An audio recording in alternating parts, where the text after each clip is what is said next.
Hey everybody, Chris Bello here, and in this video, I'm going to be talking about how to deal with difficult clients. So I personally have had a couple of difficult clients. Sometimes it's just dealing with people in general. People may have different expectations, right? And so a lot of it really comes down to you setting expectations up front.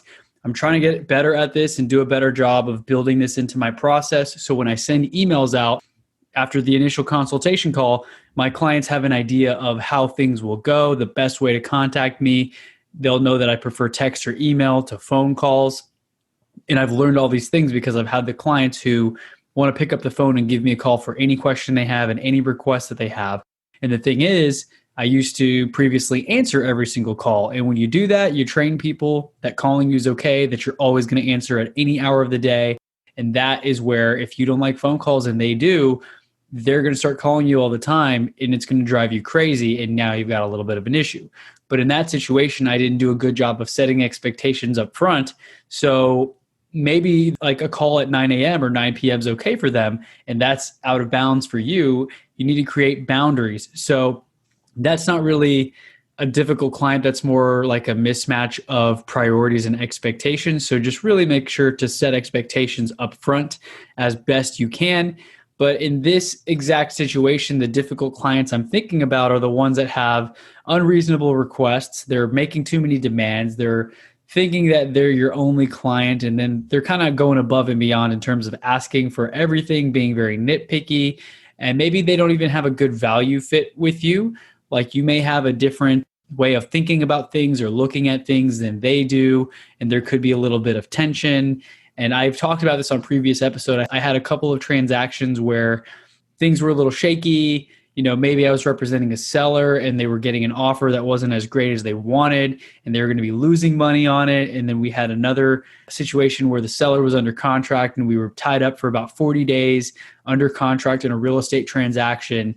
The buyer's financing fell through, the deal fell apart, and everything looked like it was going to go well the entire time. It was relatively smooth sailing until that bomb got dropped on us. And then seller got frustrated. We weren't able to get the house sold. They had to go back on the market.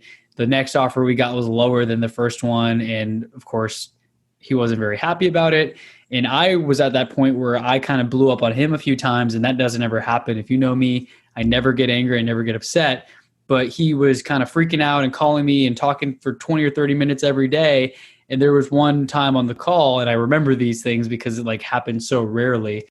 And I hate that feeling when I feel nervous because a person's calling me and I know they're upset, and you feel that anxiety and you don't want to pick up the phone. Like that's not a good feeling to have.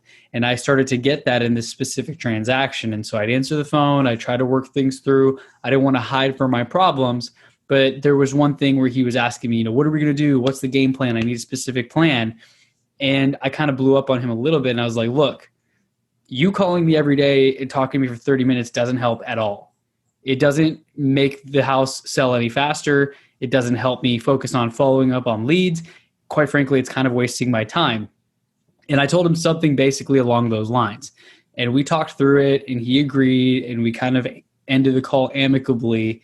But we kind of butted heads a little bit there because I was like, all right, I need to stand up for myself a little bit and let him know that he's being a little unreasonable. I'm not able to focus on the task at hand because we're so busy doing these update calls. And then more recently, I had another seller where I had another little transaction where I took pictures of one of the listings, one of his properties that's tenant occupied, and the tenants don't take great care of it. It's still tenant occupied, right? The tenants don't take care of it. It's all messy. And I had gone to take photos of the house, and I just took them myself because I don't pay for professional photographs unless the house is ready to go, paint, new carpet, everything's great. If it's a house that is being lived in and is clearly a little bit dirty and needs some TLC, that's typically, for me, I take pictures on my cell phone because, you can't make a house that's dirty and not kept up well from tenants look any nicer by taking professional photos.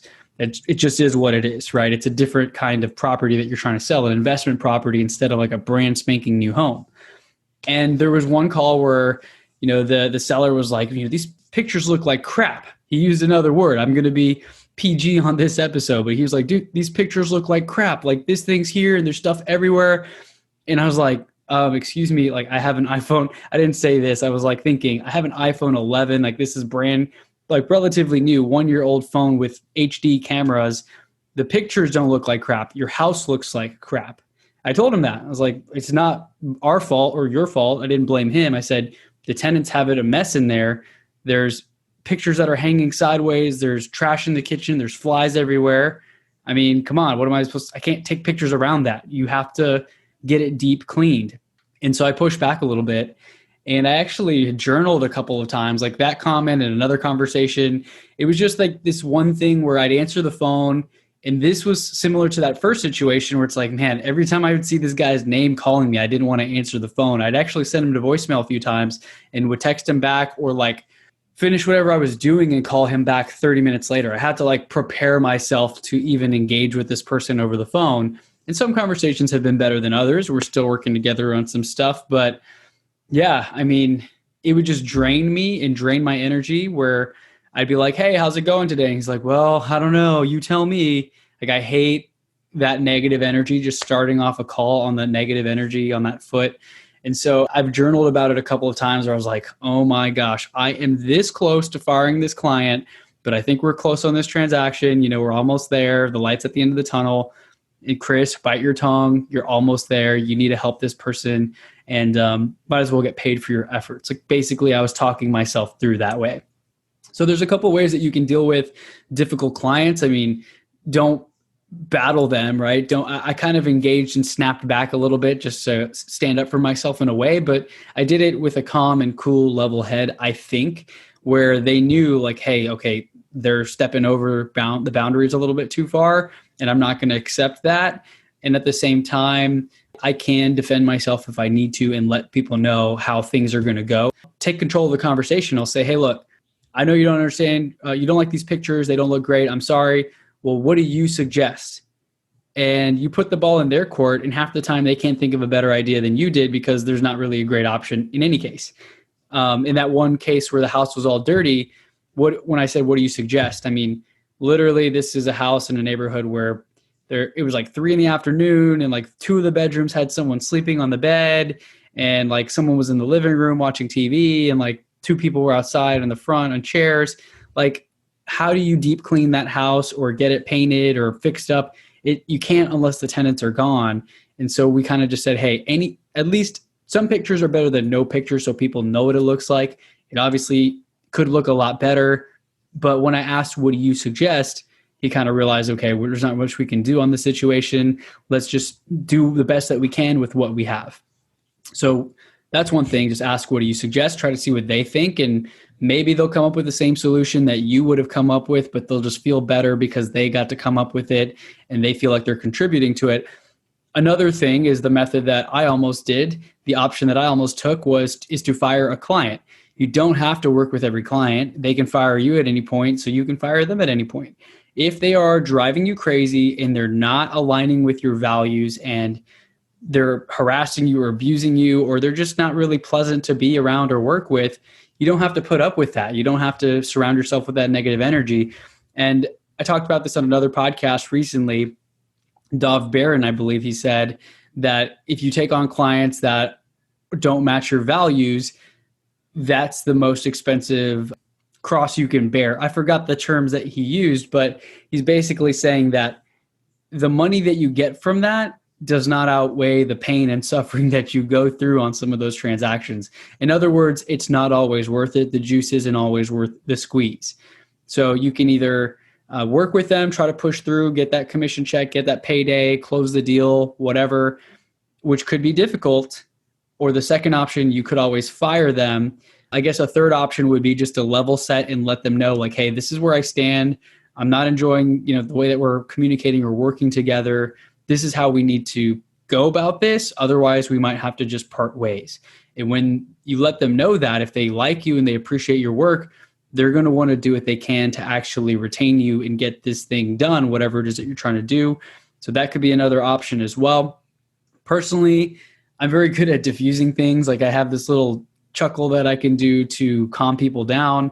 Like, if someone calls me and they're upset, I'm just like, hey, like it's gonna be okay. Don't worry. Don't worry. Like I'm gonna follow. Just reassure them. I'm gonna follow up. I'll make sure I have answers for this. It's no big deal. The thing that you're worried about, really, I have dealt with this in other deals or transactions before, and I'm gonna make sure it's taken care of. A lot of people just need reassurance. I mean, a lot of what I've seen personally in my real estate transactions, the joke is that real estate agents are more like therapists.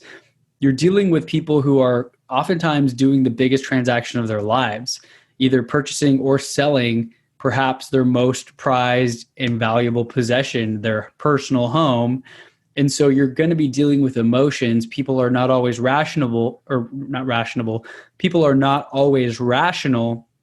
They really work off of emotions. A lot of things like home purchases or car purchases are done mostly based on emotion, and they're backed up by logic. People really want the house. They love it. They love that kitchen. They want it.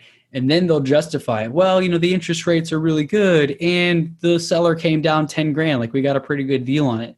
So they buy with emotion. They justify with logic. I know I'm going all over the place with this, but long story short, you don't have to deal with difficult clients. That's how you deal with them. You can either you push through, you get it done, you just bite your tongue and do your best. You can level set with them, tell them what's up, how the rules are going to be if you're going to work together. Or I guess the last option, you could also fire them and just say, hey, this isn't working out. I don't think we're the best fit. I can refer you to someone. I wish you all the best, but it's just, I can't do this anymore because it's mentally draining. I don't know, whatever the excuse needs to be, part ways amicably, because you never know. You don't want them to go and talk badly about you. Even the guy who had the little bit of a rough transaction with me, the seller where we had it under contract, the buyer fell through, and then we got a much lower offer than we were hoping for. I mean, I wasn't too happy about some of our conversations, and we kind of quote unquote got into it a little bit where we were talking 20 minutes a day. And I finally was like, dude, this is not helping me sell the house. I was scared to send him the request for feedback because I was like, man, I don't think he's going to give me a good review because he didn't seem very happy with the transaction and he was stressed and this was a first time flip of his and whatnot. So he actually ended up leaving me all 5 stars. He didn't type any comments, but he did leave me a good review. And then I ran into him at the gym maybe about a year later. No, actually we closed the deal earlier, January 2020. And I ran into him at the gym probably in October or November of 2020. And yeah, we talked and he said, hey, I know we didn't really end on the best terms, but I mean, I know you did your best and I appreciate that. I just wanted to let you know. I mean, I don't think it's fair to you for me to blame you for what happened. It just is what it is. And we both learned a lot throughout that experience. So that's an example where I still got a good review. He still thinks highly of me. He reaches out now that we kind of connected again at the gym and I saw him and talked to him and we kind of put Band-Aids on that, the emotions that we ended on, the terms that we ended on. He reached out to me and was like, hey, so I know you're really big on your morning routine. Like, what do you recommend for this? How do you journal? So he texted me a couple of times and now we're kind of on good terms where he's like, I appreciate you. Thank you, my friend. I've been doing my morning routine for 2 weeks and it's been very powerful for me because now he's full-time in real estate. He quit his day job and it's kind of cool. Like now I can actually mentor him in a way and we're on good terms again where it's not super combative and we're not having 20-minute conversations a day for a property I'm trying to sell for him because it got sold, the deal got done, and everybody got what they needed at the end of the day. So that's all I have for you on this episode. I hope you enjoyed it. If you found some value, please share this with a friend. Make sure to leave a review if you have not already, and make sure you're subscribed on YouTube. I'm really focusing on growing that as well. So subscribe on YouTube, leave me a review on Apple Podcasts, share this with a friend, and tune in for the next episode whenever it goes live. Thanks and talk to you soon.